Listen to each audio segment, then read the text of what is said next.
Pues hace unos días en San Juan de Puerto Rico se vivió una escena en un funeral que, bueno, te rompe un poco los esquemas. Totalmente, porque fue súper contradictorio, ¿verdad? Exacto, o sea, de fondo tenías música urbana, salsa a todo volumen y el ataúd, por orden estricta del difunto, no tenía ni una sola flor. Pero claro, la viuda, apenas 24 horas antes, había recibido un arreglo floral gigantesco. Un arreglo que él mismo dejó pagado en secreto antes de morir.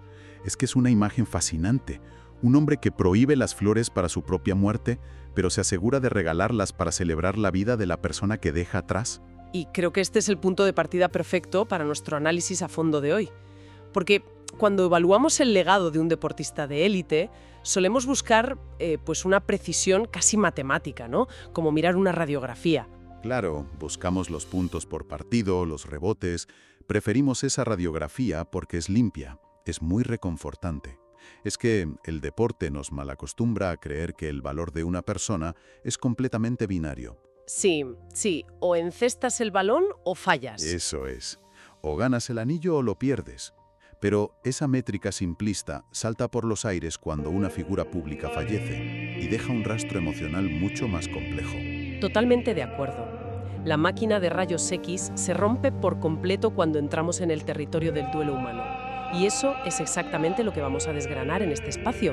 Vamos a adentrarnos en el emotivo homenaje a un gigante del baloncesto, José Piculín Ortiz.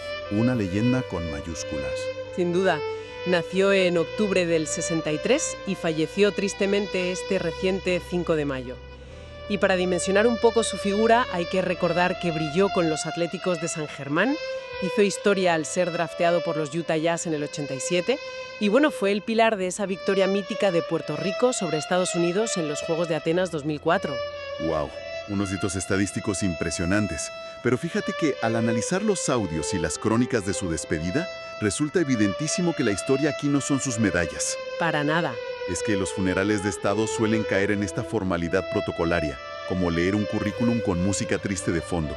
Pero en San Juan vimos cómo se invertía la dinámica. Aquí el hombre desbancó al mito. Y el primer testimonio que rompe esa coraza de bronce es el de su propia viuda. Cuando ella toma el micrófono frente a miles de fanáticos, advierte explícitamente que no va a mencionar ni una sola estadística deportiva. Me parece una decisión brillante. Ella decide destacar a Piculín como un firme admirador y un defensor de las mujeres, un detalle súper revelador si pensamos en el entorno tan hipermasculinizado del deporte profesional de los 80 y 90. Sí, totalmente. Y articula esta influencia dividiéndola en 4 pilares femeninos. La primera es la madre del jugador, a quien describe como su roca. Dice que de ella no solo heredó esa altura inmensa, sino la humildad. Luego menciona a su hija Leira, de la que tenemos que hablar ahora en detalle, se menciona a sí misma como esposa y lanza una cuarta mujer conceptual que es sorprendente, la patria, Puerto Rico. Qué bonito eso. Pero lo que me pone los pelos de punta es cómo describe su propio matrimonio. Es de una honestidad brutal. O sea, no pinta un cuento de hadas para nada. Confiesa que eran personas radicalmente distintas. Exacto. Ella cuenta que él la llamaba, emocionándose a menudo, su roble o su heroína. Pero la respuesta que ella da a esos halagos es lo que desmitifica al atleta intocable. Totalmente. Ella rechaza la etiqueta de heroína y afirma que simplemente lo amó de la manera correcta. Y añade algo que es el núcleo de este tema. Dice que cuando se ama con luces y con sombras. ¡Qué barbaridad de frase! Aceptar públicamente las sombras de un ídolo nacional en medio de su funeral es un acto de valentía que rechaza por completo esa idolatría ciega. Y esa aceptación de las sombras nos devuelve a la anécdota de las flores que comentábamos al principio. Resulta que el día antes del homenaje, la viuda estaba en pleno caos preparando todo el funeral y recibe un mensaje de texto urgente. ¿De la floristería? No. Eso es, de una floristería local. El dueño, un hombre que se llama Frankie, le escribe diciendo que necesitan hablar con ella urgentemente. Ella llama y Frankie le revela que Piculín había dejado un encargo pagado y preparado. Sabiendo ya que su final estaba muy cerca por el cáncer. Exacto. Un arreglo floral enorme para el Día de las Madres. Y el toque de ironía que la propia viuda comparte, con una sonrisa muy triste, es que ella misma aclara en el discurso, a ver, yo no soy madre, Yo soy madre de perros. Madre de perros, tal cual. Piculín simplemente usó la festividad en el calendario como un vehículo para hacerle llegar un mensaje de amor cuando él ya no pudiera hablar. Y esto me vuela la cabeza. O sea, lidiar con el peso de una enfermedad terminal y tener esa claridad mental. Es que hay que detenerse a pensar en la carga cognitiva de una enfermedad terminal. Cuando alguien se enfrenta a un dolor físico extremo, el mundo psicológico se encoge muchísimo. Toda tu energía se va en sobrevivir al día a día o en el terror a la muerte. Lógico, te encierras en ti mismo. Claro, el hecho de que este hombre lograra desplazar su foco, salir de su sufrimiento inminente y orquestar un consuelo futuro para su esposa, demuestra una empatía muy poco común. Es la creación de una cápsula del tiempo emocional. O sea, es plantar un árbol sabiendo que no te vas a sentar bajo su sombra, pero calculando exactamente dónde va a caer esa sombra para dar cobijo a la persona que quieres. Me encanta esa analogía. No es un gesto romántico tradicional, es un mecanismo psicológico de cuidado.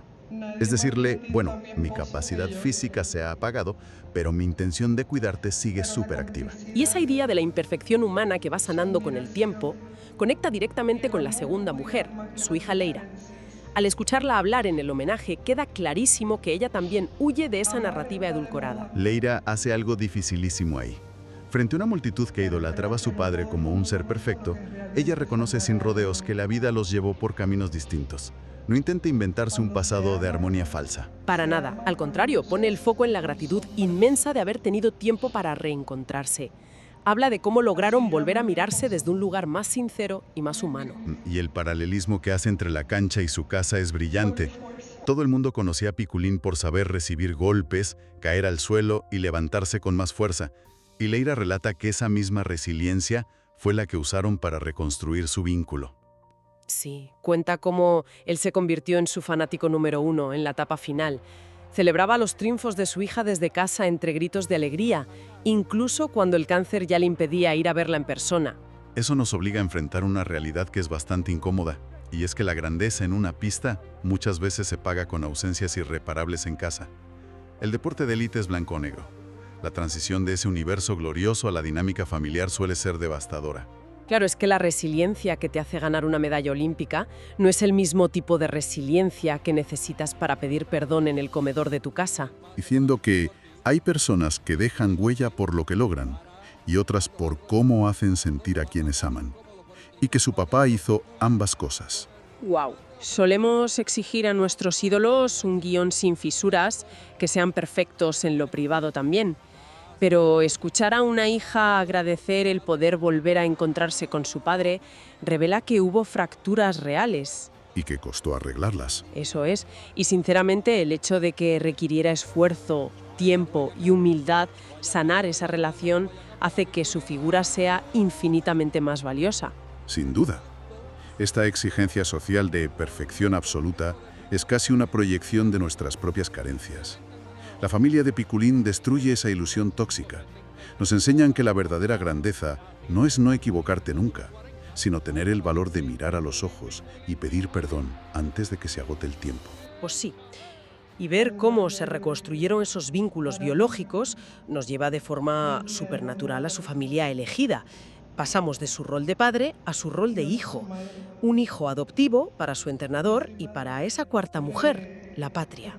Es que en el ecosistema del alto rendimiento, la figura del atleta experimenta a menudo mucha orfandad emocional. Están aislados desde muy jóvenes, con una presión atroz, y buscan anclajes en sus mentores. Y el tributo del entrenador ilustra esto perfectamente. Se olvida de las jugadas de pizarra y recuerda al joven respetuoso del campeonato del 85. Confiesa un nivel de intimidad tremendo. Piculín lo llamaba a él papá y a su esposa Nisla la llamaba mamá. Esa dinámica de padres sustitutos es fundamental para entender cómo logró canalizar la presión de representar a todo su país. Su patriotismo fue algo cultivado. Su viuda explicó que él aprendió a amar la historia de la isla a través de Armandito Torres, leyendo sus libros.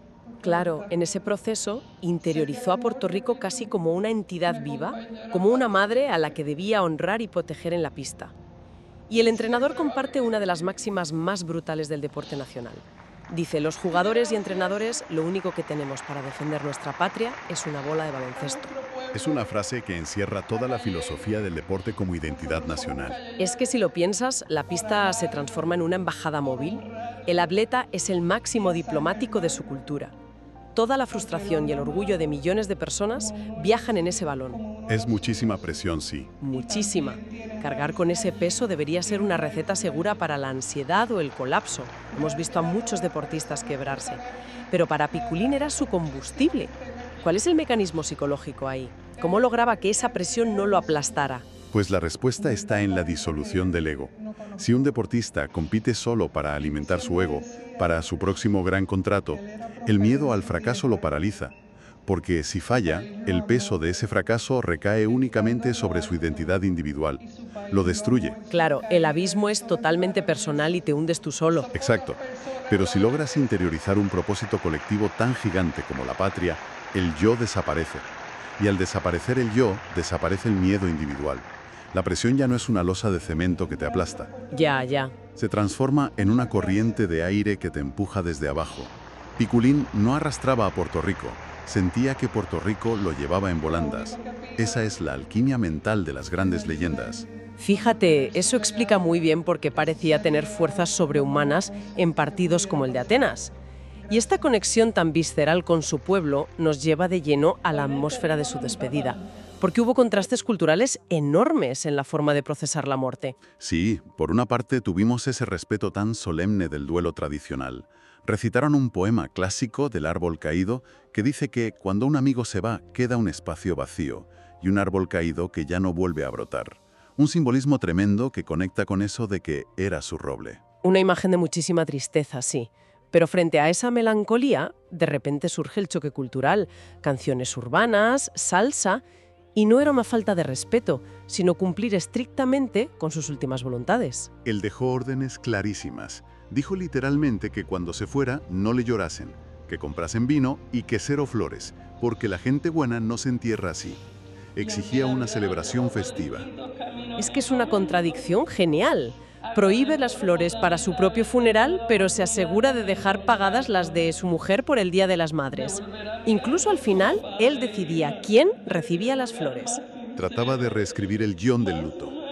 Y esto encapsula muy bien esa paradoja que mencionó su esposa, de que fue profeta en su tierra. Porque su país lo amó en la cima, pero también lo amó incondicionalmente en sus peores caídas. Que es la prueba de fuego definitiva. Bueno, recapitulando un poco todo lo que hemos analizado hoy, resulta evidente que esa radiografía estadística de la que hablábamos al principio no nos sirve para nada aquí. No, el verdadero legado de Piculín Ortiz desborda cualquier hoja de cálculo. Ha quedado al descubierto el hombre real, con el perdón y reencuentro con su hija, los detalles de amor con su esposa y la devoción de su entrenador. Y esa deconstrucción del mito intocable deja a la vista a un ser humano con luces y sombras que, la verdad, resulta muchísimo más inspirador para el día a día. Y todo esto nos deja frente a un dilema para pensar un poco más allá. Sí, es una reflexión que te deja dándole vueltas. Claro, porque su esposa pidió ayuda al pueblo de Puerto Rico para mantener vivo su legado. Y eso plantea una pregunta fascinante sobre la transferencia de propiedad de la memoria colectiva. Pensemos en esto.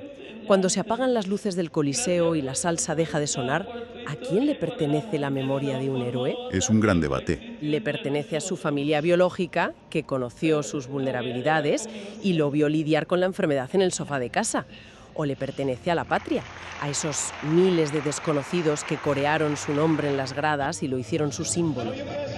Quizás la conclusión más hermosa es que la magnitud de alguien como Piculín Ortiz le permitió consumirse con la suficiente intensidad como para pertenecerles a ambos.